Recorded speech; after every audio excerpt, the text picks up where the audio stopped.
السلام علیکم ورحمۃ اللہ وبرکاتہ۔ کیسے ہیں پیارے بچوں آپ؟ امید کرتی ہوں کہ بخیریت ہوں گے۔ اللہ تعالیٰ آپ سب کو اپنی حفظ و امان میں رکھے۔ سیرت طیبہ سیریز کی تیسری قسط میں سب پیارے بچوں کو خوش آمدید۔ چلیے معلوم کرتے ہیں کہ اس کے بعد کیا ہوا جب ابراہہ نے مکہ پر حملہ کرنے کی تیاریاں شروع کی۔ جب ابراہہ اپنی بڑی ہاتھیوں کی فوج کے ساتھ مکہ کی طرف جانے والے راستے پر پہنچا تو عرب لوگوں کو بھی اس کے منصوبے کا علم ہو گیا۔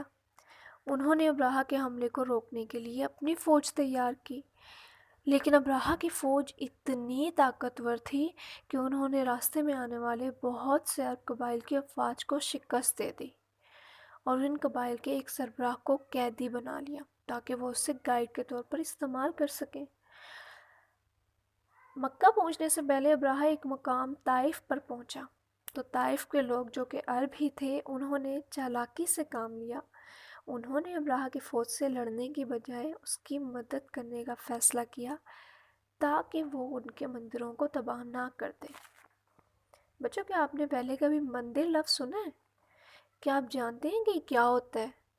یہ ایک ایسی جگہ ہوتی ہے جہاں ایسے لوگ جو بتوں کی پوجا کرتے ہیں وہ وہاں اپنے بت رکھتے ہیں اور ان کی پوجا کرنے وہاں جاتے ہیں کیونکہ وہ ان بتوں کو ہی اپنا خدا سمجھتے ہیں۔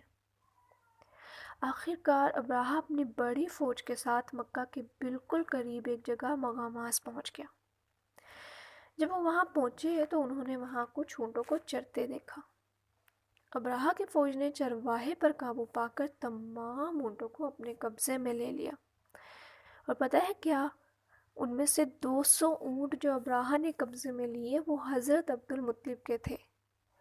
کیا آپ نے یہ نام پہلے سنا ہے؟ حضرت عبد المطلب ہمارے پیارے نبی حضرت محمد صلی اللہ علیہ وآلہ وسلم کے دادا تھے۔ اونٹوں کو قبضے میں کرنے کے بعد ابراہہ نے مکہ کے لوگوں کو پیغام بھیجا کہ وہ کعبہ کو توڑنے کے لیے آیا ہے اور اگر وہاں کے لوگ اسے ایسا کرنے دیں تو وہ کسی کو بھی مارنے کا ارادہ نہیں رکھتا۔ اور جب ابراہہ نے دیکھا کہ حضرت عبد المطلب اس کے پیغام بھیجنے والے کے ساتھ واپس آ رہے ہیں تو وہ اپنے تخت سے نیچے اتر آیا تاکہ وہ جان سکے کہ حضرت عبد المطلب کیا کہنا چاہتے ہیں۔ تو بچوں، آپ کو کیا لگتا ہے کہ حضرت عبد المطلب نے ابراہہ کو کیا کرنے کا کہا ہوگا؟ پہلے میں نے بھی یہی سوچا تھا جو آپ لوگ سوچ رہے ہیں کہ حضرت عبد المطلب ابراہہ کو مکہ سے صرف یہ کہنے آئے ہوں گے کہ وہ کعبہ کو تباہ کرنے کا ارادہ تبدیل کر لے، لیکن آپ کو معلوم ہے کہ حضرت عبد المطلب نے ابراہہ سے کیا کہا؟ انہوں نے ابراہہ کو اپنے اونٹ واپس کرنے کا کہا۔ ابراہہ بہت حیران ہوا اور اس نے حضرت عبد المطلب سے کہا کہ پہلے جب میں نے آپ کو دیکھا تو مجھے آپ بہت معزز اور قابل عزت انسان دکھائی دیے، لیکن آپ کی پہلی ہی بات سے میرا ذہن تبدیل ہو گیا۔ میں آپ کے کعبہ کو تباہ کرنے آیا ہوں اور آپ کو صرف اپنے اونٹوں کی فکر ہے۔ تو حضرت عبد المطلب نے انتہائی زبردست جواب دیا۔ انہوں نے کہا کہ میں اونٹوں کا مالک ہوں، اس لیے وہ میری ذمہ داری ہے، اور اللہ تعالیٰ کعبہ کے مالک ہیں اور وہ اس کی حفاظت کریں گے۔ کیونکہ ابراہہ ایک بہت مغرور بادشاہ تھا، اس لیے اس نے کہا کہ تمہارا خدا کعبہ کو مجھ سے نہیں بچا سکتا۔ اور تب حضرت عبد المطلب نے جواب دیا کہ آپ جو چاہے وہ کریں۔ اس کے بعد ابراہہ نے اونٹ حضرت عبد المطلب کو واپس کر دیا اور وہ مکہ کی طرف واپس لوٹ گئے۔ جب حضرت عبد المطلب واپس مکہ آئے تو انہوں نے سب سے پہلا کام یہ کیا کہ وہ کعبہ گئے اور انہوں نے اللہ تعالیٰ سے کعبہ کی حفاظت کی دعا کی۔ اللہ تعالیٰ سے دعا کرنے کے بعد حضرت عبد المطلب اور باقی تمام مکہ کے رہنے والے لوگوں نے شہر چھوڑا اور مکہ کے ارد گرد واقع پہاڑوں میں چلے گئے تاکہ وہ یہ دیکھ سکیں کہ آگے کیا ہوتا ہے۔ وہ جانتے تھے کہ ابراہہ کبھی بھی کعبہ کو تباہ کرنے کا خیال تبدیل نہیں کرے گا۔ اگلی صبح ابراہہ نے مکہ شہر میں داخل ہونے کی تیاری شروع کر دی۔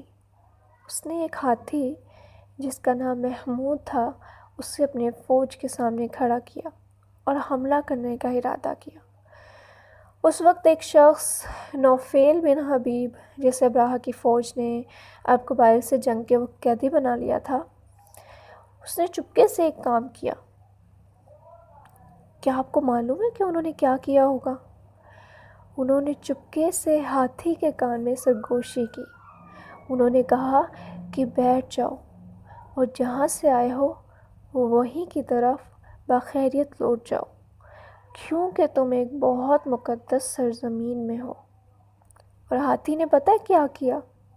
ہاتھی بیٹھ گیا اور آگے بڑھنے سے انکار کر دیا۔ ابراہہ کے آدمیوں نے ہاتھی کو اٹھانے اور آگے لے جانے کی بہت کوشش کی، لیکن اس نے حرکت نہ کی۔ اگر وہ اسے مصر یا یمن یا شام کی طرف موڑ دیتے اور چلنے کا کہتے تو وہ چلنے لگتا، لیکن جیسے ہی وہ اس کا رخ کعبہ کی طرف موڑتے وہ دوبارہ بیٹھ جاتا۔ سبحان اللہ۔ اور یہ اس چیز کا اظہار تھا کہ دنیا کی ہر چیز صرف اور صرف اللہ کے اختیار میں ہے، اللہ کے قبضۂ قدرت میں ہے۔ اب ابراہہ کا منصوبہ کام کرتا نظر نہیں آ رہا تھا، تو ابراہہ خانہ کعبہ کو تباہ و برباد کرنے کے لیے خود آگے بڑھا۔ پتہ ہے پھر اللہ نے کیا کیا؟ اللہ تعالیٰ نے ابراہہ کو سزا دی، اور اللہ تعالیٰ نے اپنے گھر کی حفاظت کے لیے سینکڑوں کی تعداد میں کئی پرندے مکہ کی طرف بھیجے جو اس سے پہلے کبھی بھی کسی نے نہیں دیکھے تھے، اور ہر پرندے کے پاس 3 چھوٹے چھوٹے پتھر تھے، ایک ان کی چونچ میں اور ایک ان کے دونوں پاؤں میں۔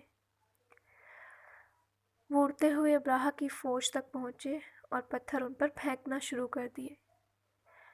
ابراہہ اور ہاتھیوں کی فوج نے اس سزا سے بچنے کے لیے ادھر ادھر بھاگنا شروع کر دیا، اور آخر کار ابراہہ کا منصوبہ ناکام ہو گیا اور اللہ تعالیٰ نے اپنے گھر کی حفاظت کی۔ اس واقعے کی وجہ سے قبیلہ قریش باقی تمام عرب قبائل سے زیادہ مشہور اور معزز ہو گیا، اور اب کسی میں بھی ہمت نہ رہی کہ وہ ان پر حملہ کرے یا ان کے جانور چھین سکے۔ سبحان اللہ۔ تو اس واقعے میں ہمارے لیے بہت اہم سبق ہے، وہ یہ کہ ہمیں یا ہم میں سے کسی کو بھی کسی کی بھی طاقت اور پوزیشن سے مرعوب یا ڈرنا نہیں چاہیے، بلکہ ہمیں اور ہر کسی کو صرف اللہ کے حکم کے سامنے سر جھکانا چاہیے اور صرف وہ کرنا چاہیے جو کہ اللہ کی نظر میں صحیح ہو۔ تو پیارے بچوں، جس سال یہ ہاتھیوں کی فوج کا واقعہ ہوا، وہ سال ہاتھیوں کے سال کے نام سے جانا جاتا ہے، اور اب یقیناً آپ کو معلوم ہو گیا ہوگا کہ اس سال کو ہاتھیوں کا سال کیوں کہا جاتا ہے۔ اور یہی وہ سال تھا جب ہمارے پیارے نبی حضرت محمد صلی اللہ علیہ وآلہ وسلم پیدا ہوئے، اور یہ دنیا کے لوگوں کے سامنے ثابت ہوا کہ ایک عظیم شخصیت اس سال پیدا ہوئی جو کہ تمام نبیوں میں سب سے آخری نبی ہیں، اور اسلام کا پیغام لائے جو کہ قیامت کے دن تک کے لیے ہمیشہ رہے گا انشاءاللہ۔ اگلی ایپیسوڈ میں ضرور جوائن کیجیے گا، جس میں ہم پیارے نبی صلی اللہ علیہ وآلہ وسلم کی پیدائش کے بارے میں جانیں گے۔ تب تک کے لیے پیارے بچوں خیال رکھیے گا۔ السلام علیکم ورحمۃ اللہ وبرکاتہ۔